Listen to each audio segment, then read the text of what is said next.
Everybody, this is breaking news. Nancy Pelosi is very confident that Democrats will reach a deal this month, and Joe Manchin is now agreeing to President Biden's spending plan. So it looks like we can expect to receive a fourth stimulus check in the coming days. So you folks want to be sure to stay until the end of this video to find the latest news about the fourth stimulus check. In ourselves, we invested in our people. Not only in our roads and our highways and our bridges, but in our people, in our families. We're among the first to provide access to free education. 12 years of free education for anyone who's an American, beginning back in the late 1800s and the early 1900s. And that decision to invest in our children and our families was a major part why we were able to lead the world for so much of the 20th century. But somewhere along the way, we took our eyes off the ball. Our infrastructure used to be the best in the world, not hyperbole, the best in the world. Today, according to the World Economic Forum, we rank 13th in the world. 12 other nations have superior infrastructure to us, and China has trains that go 230 miles an hour for long distances, and we got money to do that back in the administration of Barack Obama and Joe Biden, and you had a Republican governor who didn't want any parts of it. We used to lead the world in educational achievement. Now the Organization for Economic Cooperation and Development ranks America 35 out of 37 countries when it comes to investing in early childhood education and care. 35 out of 37. We cannot be competitive in the 21st century global economy. We continue to slide. My wife, who's a community college professor, says, any nation that out-educates us will out-compete us. Say it again, any nation that out-educates us will out-compete us. And that's a fact. That's why I resolve that we have to once again build America from the bottom up and the middle out. I've never seen a time in American history when the middle class did well, the wealthy didn't do very well. But I'm tired of trickle down.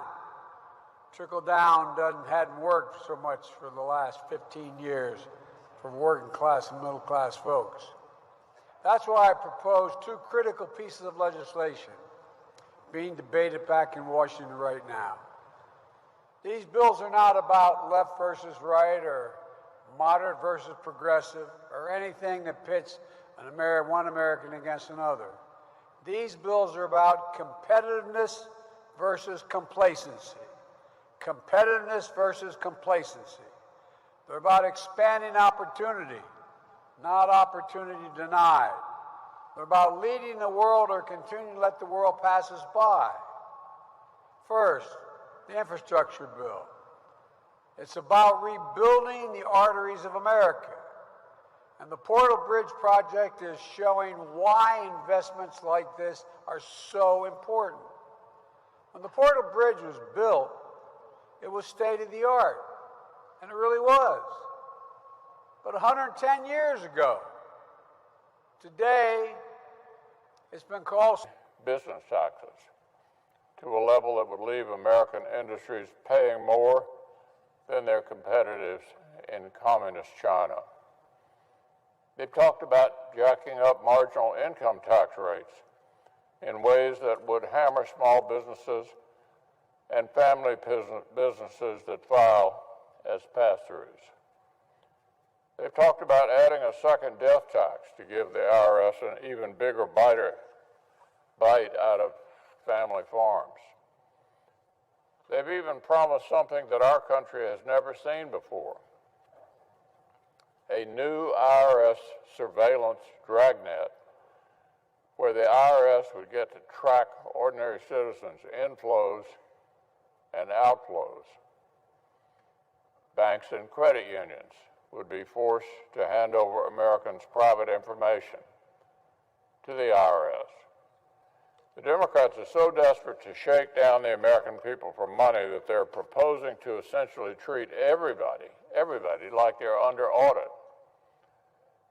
months now, our Democratic colleagues have been toying with one staggering tax increase after another. We've seen one disappointing jobs report after another, one historic inflation report after another, but Democrats are still convinced that the biggest peacetime tax hikes on record in American history are just what the doctor ordered. As one news report explained, the scramble has opened the door to potential tax proposals that progressives could only have dreamed of. And a lot of action will be taken by lawmakers in Congress this week. Nancy Pelosi has expressed confidence that a deal between Democrats to salvage Biden's ambitious social agenda was pretty much there, paving the way for a possible vote in Congress later this week. Many Americans are happy to hear that Pelosi is taking real action for the American people. Americans have been waiting for the new relief bill to pass since negotiations began several weeks ago. And Pelosi's upbeat words came as Joe Biden was meeting in Delaware with Senate Majority Leader Chuck Schumer and Joe Manchin to put up the finishing touches on what has become a scaled-back package of President Biden's Build Back Better initiative. Joe Manchin was one of two moderate Senate Democrats, along with Kyrsten Sinema, revisiting the original $3.5 trillion cost of the social spending bill. Manchin did indicate that he would be more comfortable with something closer to $1.5 trillion, and raised objections over Biden's Clean Power Plan that would have imposed emission controls on power companies. Nancy Pelosi told CNN, "We will have something that will meet the president's goals, and I feel very confident about that. We're almost certain we have a deal. It's just the language of it. It would not offend the concerns that Manchin had." So it is really great to know that Democrats have agreed to a deal and a finalized version of the bill. But Pelosi did not disclose what elements of the original social safety net bill would have to be compromised or dropped to meet the lowest price tag acceptable to moderates. Possibly in the chopping block were long-held Democratic goals like paid family leave and expanding Medicare for hearing, vision, and dental. Pressed on whether those elements would survive, Pelosi was non-committal, using phrases like, "That's our hope," and "That's what we're fighting for." Pelosi also insisted that the administration had an array of alternative options to probably pay for more than half of the plan, even if Kyrsten Sinema's opposition ruled out a reversal of the president's tax cuts. Everybody, raising taxes is a major part of paying for the expanded social safety net. A 5-page memo outlined $2.9 trillion in tax increases proposed by House Ways and Means Democrats, the largest increase in decades. According to Forbes, about $1 trillion will come from higher-income Americans. Democrats proposed raising the top income tax rate for people making over $400,000 from 37% to 39.6%. The top capital gains rate would be increased from 20 to 25%.